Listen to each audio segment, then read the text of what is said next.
அண்மை செய்தியை பார்த்துக் கொண்டிருக்கிறோம்.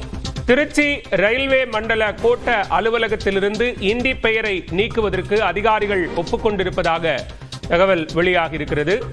திருச்சி ரயில்வே கோட்ட மேலாளர் அலுவலகம் புதிதாக கட்டப்பட்டிருக்கக்கூடிய நிலையில் அதன் நுழைவு வாயிலில் இந்தி பெயர்கள் இடம்பெற்றிருந்தது. இதற்கு கடும் எதிர்ப்பு எழுந்த நிலையில் தமிழக மக்களின் கோரிக்கை உணர்வுகளுக்கு மதிப்பளித்து விரைவில் அந்த இந்தி பெயர் மாற்றப்படும் என்று அதிகாரிகள் ஒப்புதல் அளித்திருக்கிறார்கள். அண்மை செய்தியாக பார்க்கிறோம்.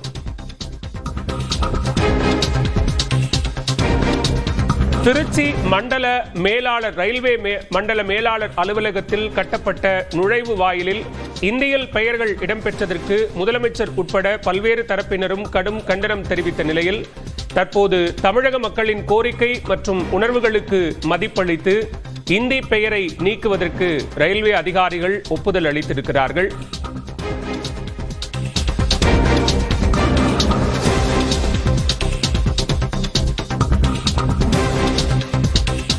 விரைவில் அந்த இந்தி பெயர்கள் மாற்றப்படும் என்றும் அதிகாரிகள் தரப்பில் தெரிவிக்கப்பட்டிருக்கிறது.